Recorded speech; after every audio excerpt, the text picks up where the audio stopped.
Okay, great. Okay, here we go.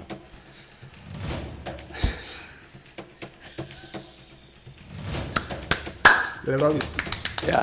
Here he goes. Going to the Giggle Fest. We're not even in the same room together, right? Hey, good morning, Brent Abel. What's up, JJ? How are you today, man? Beautiful day here in the California desert.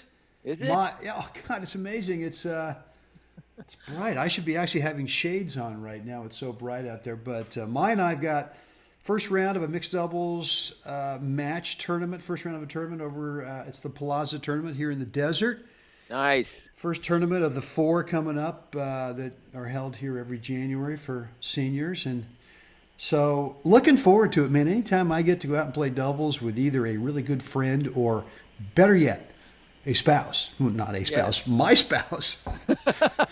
Yours. My spouse. It's a great day, man. So yeah, I'm really looking forward to it. Awesome. And well, here we are today, another edition of Gold Ball Hunting with Brent and Jeff. .com. .com. Brent and Jeff. No, not BrentandJeff.com. It's goldballhunting.com. Thank you. Coming your way soon, right? Yes. So what we like to do here is put each other in the hot seat and ask a question that the other person has had no previous knowledge of, and kind of see what their real life experience was, or could be. So with that, first let's start off the day with a proper who do you want to be today? Well, for me, I always want to try and be myself, but if I can't be myself, be Roger Federer. Okay. So if you're listening to this on iTunes or the podcast, you can't see Jeff holding up his, I can see let me put my glasses on. Always be yourself unless you can be Roger Federer. Then always be Roger Federer. Very nice. That's a coffee cup. That's good. All right. I saw it and I thought it just hit me just right. So anyway, so with that, let's get to the first question. I even sporting my new Christmas glasses today. You got the whole package working so far. Yeah. Always looking to improve, baby. All right, here we go. So, I want a moment in your career, an aha moment. So previously I asked you about, your meltdowns, and then you kind of turned it around. But with that, like an aha moment where it literally overnight changed perspective, and like immediately you started winning matches, or really, playing at a higher level, having not, improved your technique or, done court work, but literally overnight, you were a different player the next day.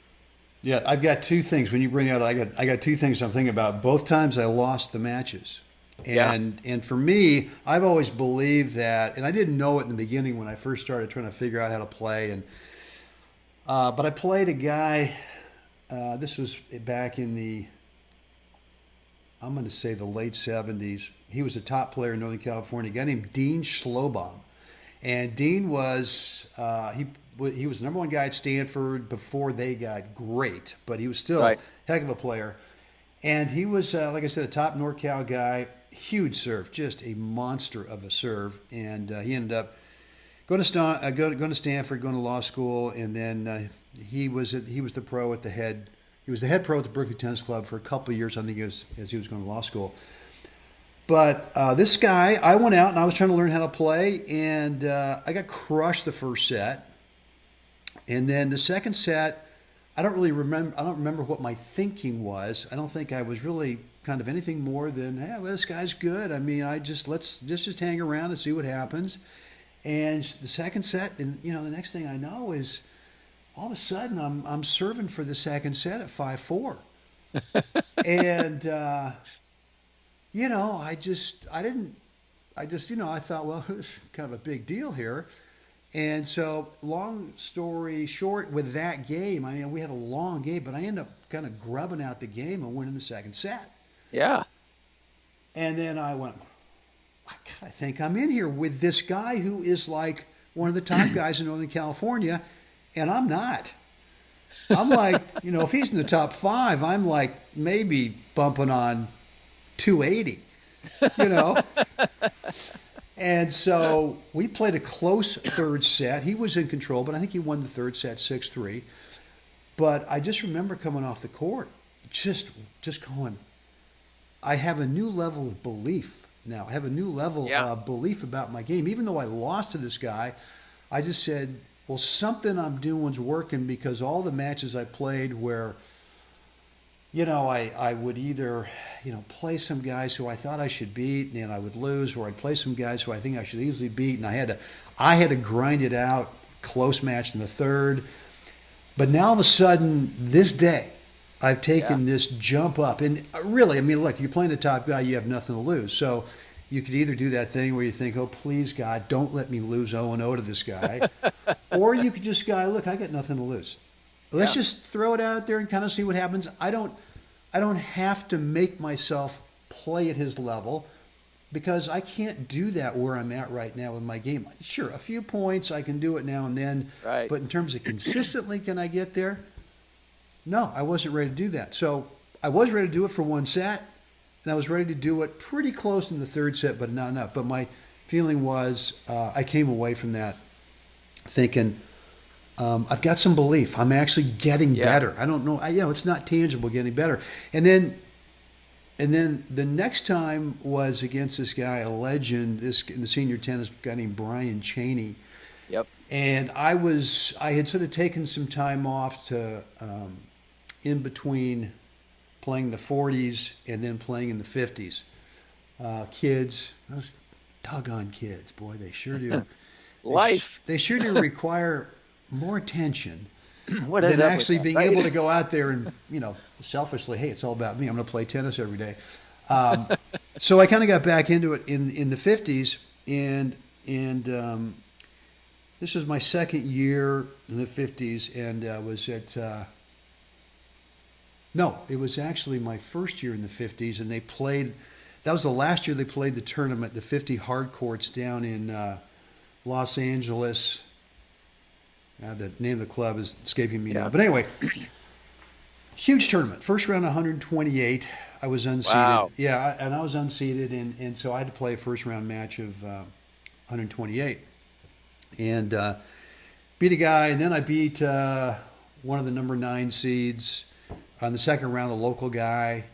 And, I just showed up just ridiculously fit. It was like, I'm not sure I've ever been that fit again. Maybe, I don't know, all relative. But I showed up really fit, and I beat this guy. I just crushed this guy, a seated guy. And the tournament director came, I came up, and he had the balls, and he said, Joanne? I said, yeah. He said, what's the score? I said, 0-1. And he was, oh, my God. I guess we got that seating wrong, huh? And I said, that's all right. Don't worry about it. So I played a few other guys. Round of 16, I beat a good guy, Charlie Hovler, who back then was really, he was the real deal. He was he's a NorCal legend player. Well, national player as well, yeah. Talk about a gold ball haul. I mean, the guy is, a Fort Knox type of gold ball guy. But anyway, so I beat him, and we actually split sets, and he just said, look, I don't want to play a third. And I said, fine, let's not. And then I had to play Brian Cheney in the quarters. So now here I am. I've won 4 matches. Yeah. Here's my 5th match, which you know as well as I do. If you're playing your 5th match, man, you've either won the tournament or you're in the finals. Yeah, right. Here's my 5th match. I'm in the quarters. Going, right. God, I can't get anywhere. So anyway, I'm playing Brian Cheney. 128 is a haul, baby. That is. So I'm playing. Cross-country territory. Well, it's a 7-day tournament. Yeah. So I'm playing Brian in the quarters. He's seeded 1, and he wins first sets, competitive first set, pretty close. I come out and I win the second set. We split, 10-minute break, come back out. He ends up winning the third, 6-3. But it was the weirdest feeling, Jeff, because I knew when I went out there that, like I said before, when I played Dean, I consistently wasn't up at Dean's level. And so I had this sense, well, I'm consistently not up at Brian's level, but let's just not worry about trying to force my way up there point after point, which was a lot of tension and stress to do that. So I kind of relaxed, and the weirdest thing happened, and you probably know what this feels like. I just kind of let him pull me up there, Yeah. right? So I didn't fight it. I just let him pull me up to his level, and I'm feeling the strokes. I'm feeling the ball. I'm feeling my movement like I've never felt faster, and Yeah. I've never felt more decisive and clear about what I want to do. And yet, I still lost the match, a very close competitive match. But after the match, there, some of the guys, Right. some of the top, my gods, my legends, my heroes, came up to me and said, "Dude." Where you said, been? Yeah. What have you been doing all this time? Just screwing around, huh? And so that whole thing, kind of that recognition and that feeling on the court, Yeah. you kind of come away with, and that was an overnight thing. Like, your question for me was, I've got this belief now. That second match with him was a new level of belief that I'd never had, and I think ever since then I've sort of been in the hunt, right? Yeah. And Yeah. I've never Well, really. I think- I've never considered myself one of the A plus guys.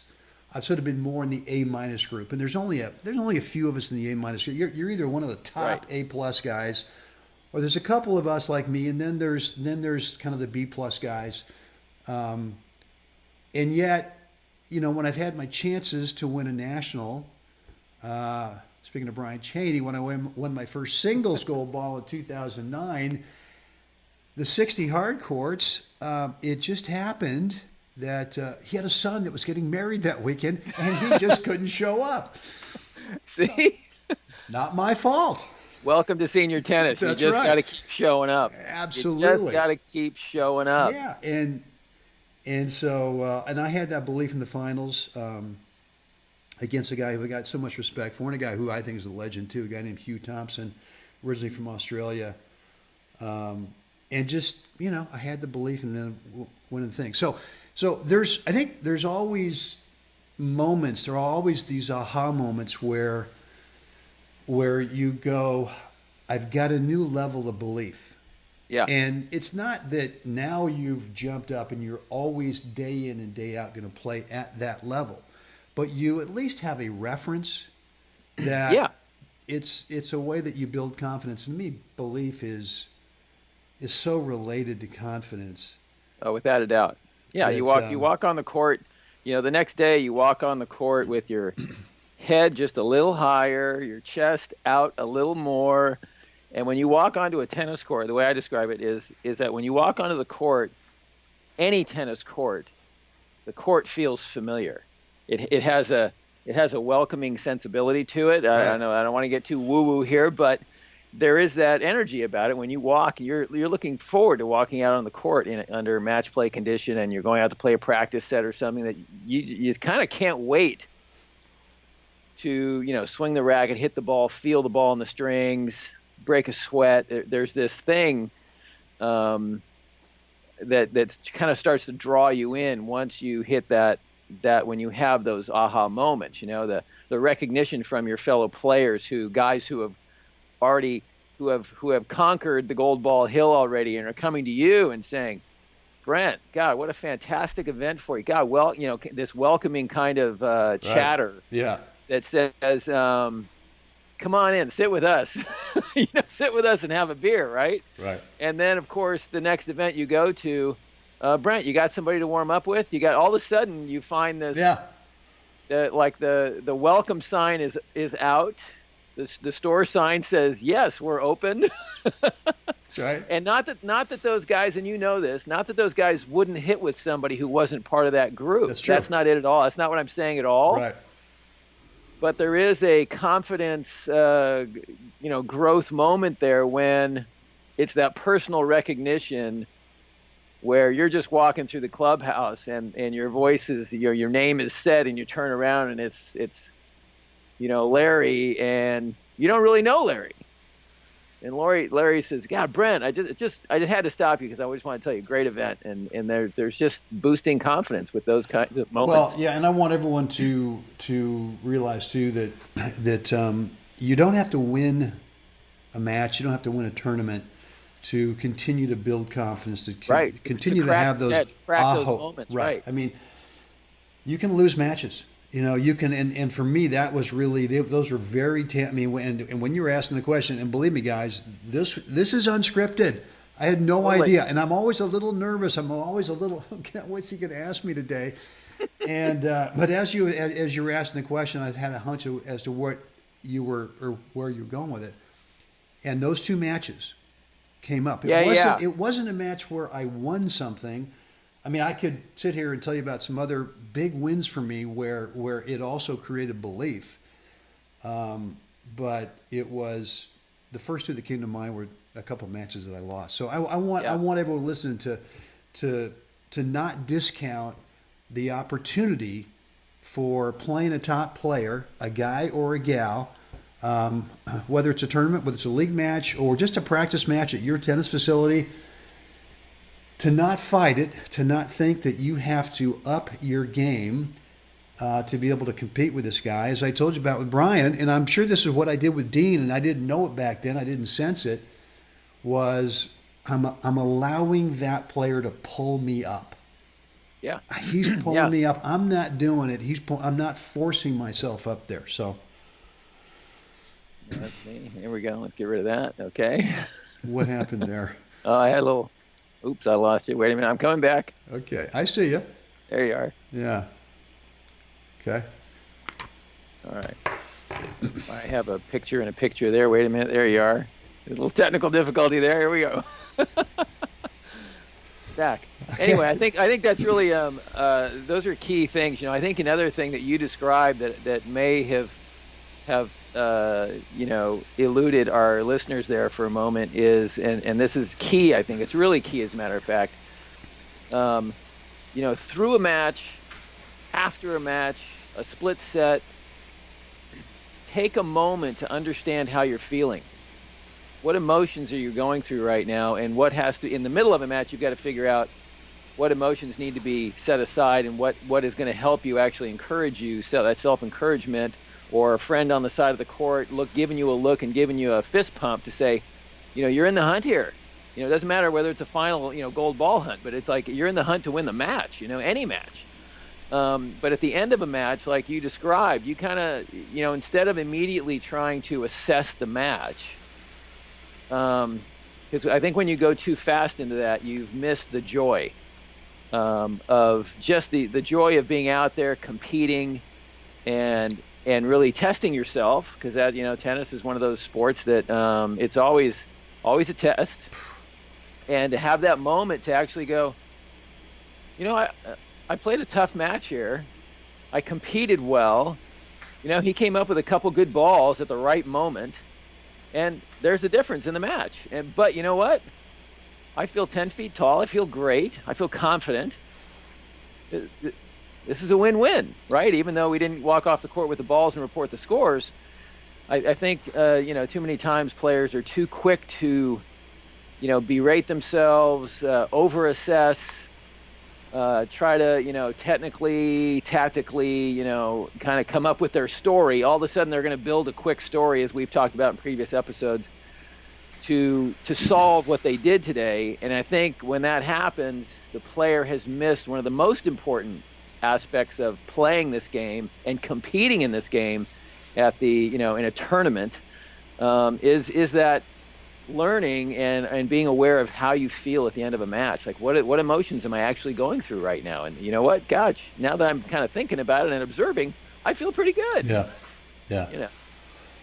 What about you? You must have had an aha moment, some kind of belief moment, whether you won or lost a match. Was there something that was it junior, college, little tour stuff, or senior stuff? I think we all what? All the above. All the above. Yeah. In junior tennis, I was not a NorCal star. I barely scraped my way onto the ranking lists, and that's when rankings were done a little differently. It was actually based on wins and losses, and who you beat. Mm-hmm. It wasn't a participation deal.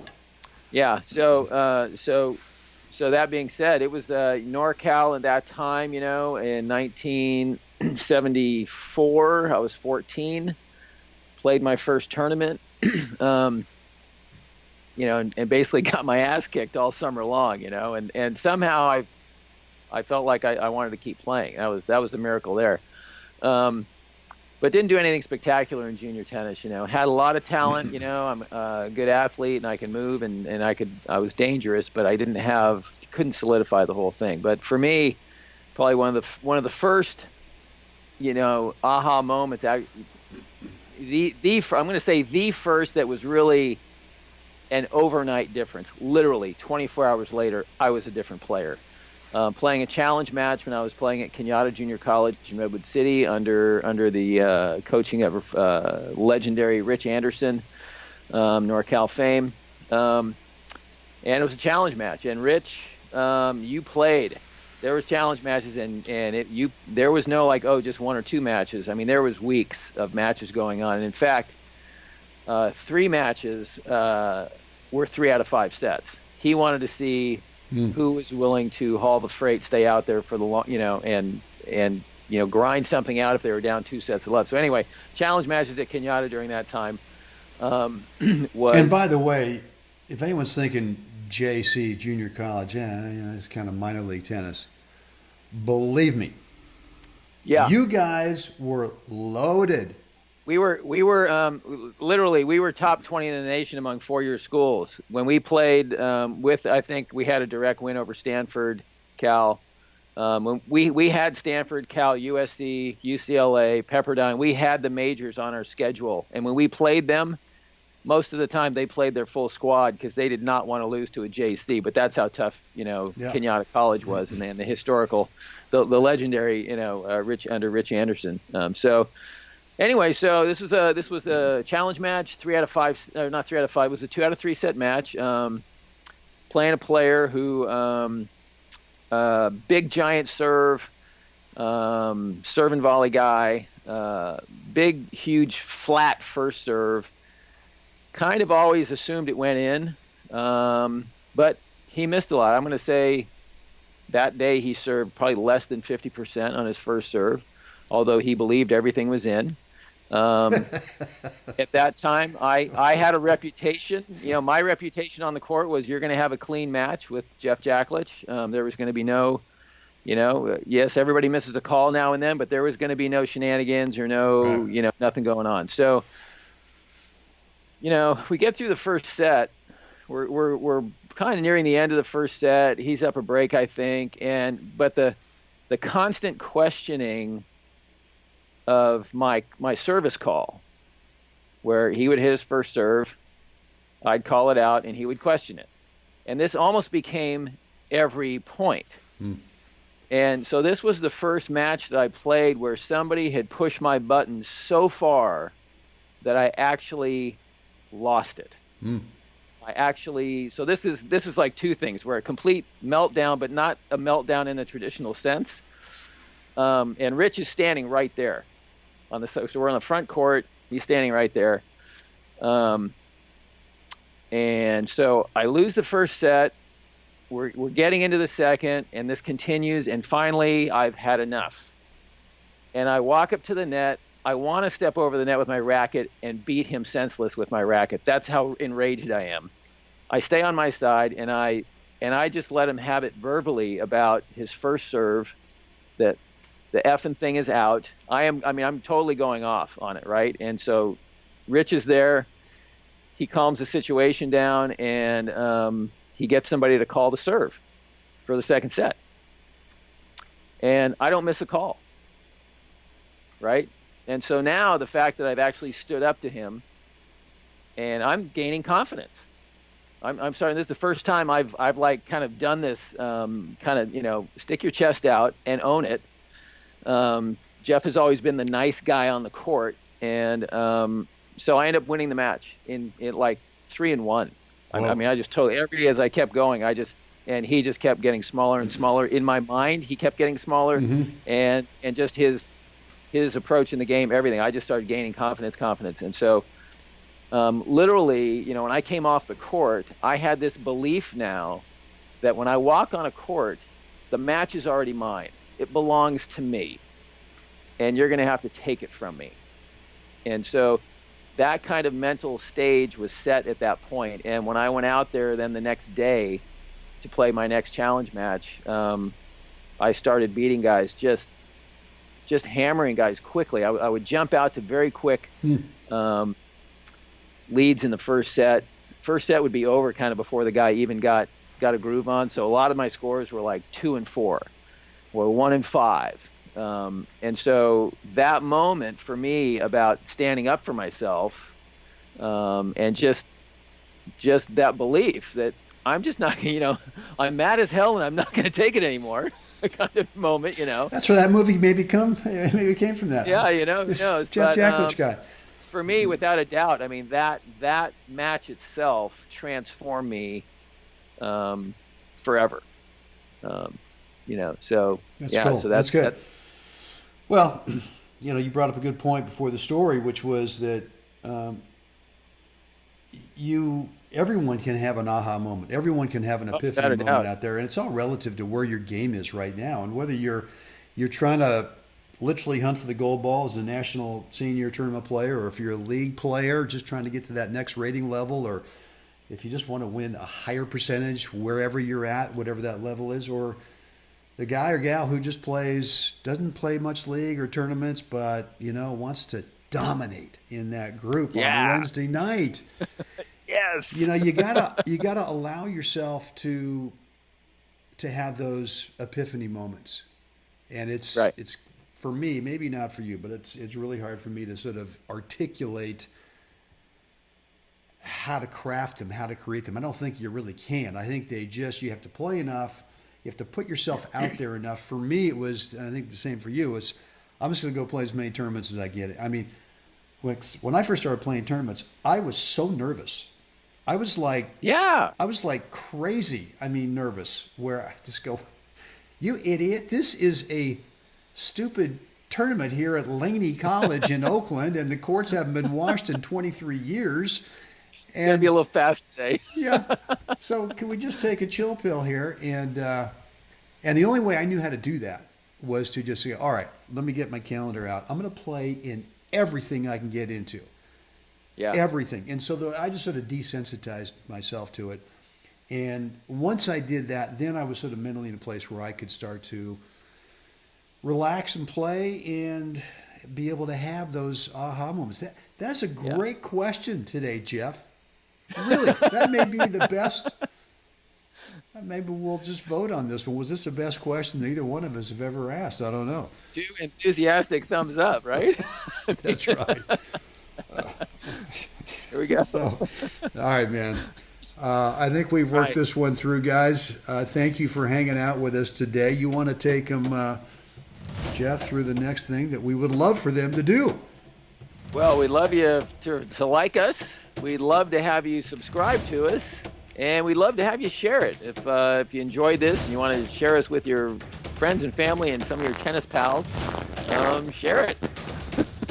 Just share, just a button, just any button you can find, just click away. But the other thing too, you guys, if you have a question or comment down below in the comments area, let us know. And on that, we're going to check out. JJ, get out there, man, make it a spectacular day. Everyone else do the same. And we will see you tomorrow. Can't wait.